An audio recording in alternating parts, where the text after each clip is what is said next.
जय माता दी। मेरे सभी प्यारे दोस्तों, मैं लक्ष्मी शर्मा बड़ों को चरण स्पर्श, छोटों को प्यार और बराबर वालों को दिल से नमस्कार करती हूँ। आज आप सभी सुनेंगे श्रीमद् भगवत गीता का 12वां अध्याय महात्म्य सहित। अंत तक जरूर सुनिएगा और दूसरों को भी शेयर कीजिएगा। सभी प्रेम से बोले श्री कृष्ण भगवान की जय हो। अर्जुन ने पूछा, इस प्रकार जो भक्त सदैव योग युक्त होकर आपकी उपासना विधि पूर्वक करते हैं और वे जो अव्यक्त पर ब्रह्मा को भजते हैं, इन दोनों में कौन सा योगी श्रेष्ठ है? श्री भगवान जी बोले, जो मेरे विषय में मन लगाकर परम श्रद्धा पूर्वक मुझको भजते हैं, वे उत्तम योगी है। मैं यह मानता हूँ, परंतु जो इंद्रियों को संयम करके सर्वत्र समदृष्टि रखने वाला, सब प्राणियों के हित में लगे हुए, अकथनीय, अव्यक्त, सर्वव्यापी, अचिंतनीय, निर्विकार, अचल ध्रुव अक्षर का भजन करते हैं, वे भी मुझे प्राप्त होते हैं। अव्यक्त में जिनका चित्त आसक्त है, वह कष्ट अधिक पाते हैं, क्योंकि अव्यक्त गति के प्राणी कष्ट पाते हैं।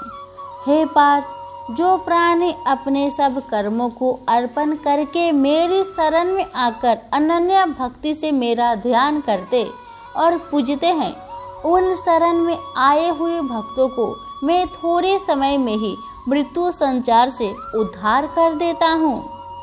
मुझ में ही मन रखो, मुझ में ही बुद्धि रखो, तब तुम मुझ ही में निवास करोगे, इसमें कुछ संदेह नहीं। हे धनंजय, यदि इस प्रकार तुम मुझसे अपने चित्त को रखने में समर्थ ना हो, तो योग अभ्यास द्वारा हमारे पाने के लिए बार बार यत्न करो। यदि अभ्यास भी ना हो सके तो मेरे उद्देश्य से व्रत आदि ही करो।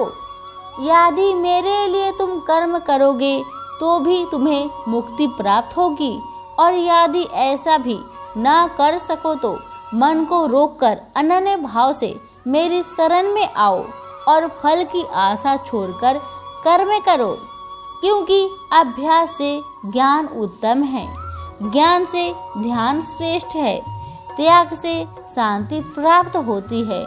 जो किसी से द्वेष नहीं करता सबका मित्र है, दयाधारी है, ममता और अहंकार जिसमें नहीं है, सुख दुख को जो समान जानता है, क्षमावान है, संतोषी है, स्थिर चित्त से इंद्रियों को बस में रखना है, दृढ़ निश्चयवान है, मुझ में अपने मन और बुद्धि को लगाए हुए हैं, ऐसा मेरा भक्त मुझे प्रिय है, जिसे न लोगों का भय है न लोगों से डरता है। ऐसा जो हर्ष, ईर्ष्या, दुष्टों के भय और विषाद से रहित है, वह मेरा प्रिय है। जो कुछ मिले उसी में संतुष्ट, पवित्र पक्ष, निष्पक्ष, दुख रहित, फल की आशा त्याग कर करने वाला, ऐसा जो मेरा भक्त है, वह मुझे प्रिय है। जो लाभ से प्रसन्न ना हो, किसी से द्वेष ना करे, इष्ट पदार्थ के नष्ट होने से दुखी ना हो, किसी वस्तु की इच्छा ना करे, अशुभ तथा शुभ दोनों का त्यागी हो, वह भक्त मेरा परम प्रिय है।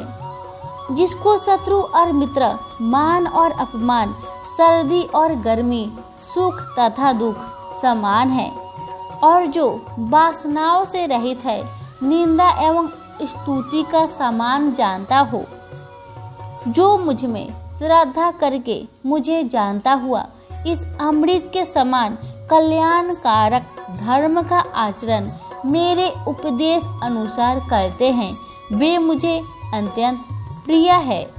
यहीं पर हमारी 12वां अध्याय समाप्त हुआ। अब हम सुनेंगे महात्म्य।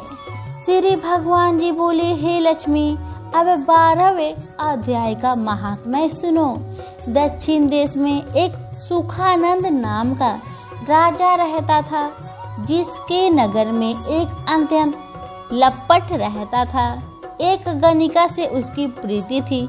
वह दोनों एक देवी के मंदिर में जाकर मदिरा पान किया करते, मांस खाया करते, भोग भोगे और जो कोई पूछे तुम यहाँ क्या कर रहे हो तो कहते यहाँ हम देवी की सेवा करते हैं। ऐसे झूठ कहते रहते। उसी मंदिर में एक ब्राह्मण देवी की सेवा करता था। एक दिन उस ब्राह्मण ने देवी की स्तुति की। देवी प्रसन्न होकर बोली, वर मांग, जो मांगेगा सो दूंगी। उसने धन और संतान का सुख मांगा। देवी ने कहा, हे ब्राह्मण, मैं अवश्य तुझे संतान सुख दूंगी, पर एक काम कर, पहले इन दोनों का उद्धार कर ले। तब ब्राह्मण ने नारायण जी का तप किया। भगवान प्रसन्न हुए तथा नारायण जी गरुड़ पर बैठकर आए और कहा, तेरी क्या कामना है? ब्राह्मण ने पूछा, इन दोनों का उद्धार कैसे हो? श्री नारायण जी बोले, हे ब्राह्मण, गीता जी के 12वें अध्याय का पाठ सुनाओ तो दोनों का उद्धार हो जाएगा। तब उस ब्रीप ने भगवान की स्तुति कर धन्यवाद दिया। फिर ब्रीप ने उस गणिका और लंपट को बैठाकर गीता के 12वें अध्याय का पाठ सुनाया। सुनते ही उन दोनों की देही छूटी और देव देही पाकर बैकुंठ को गए। सभी प्रेम से बोले, श्री लक्ष्मी नारायण की जय हो।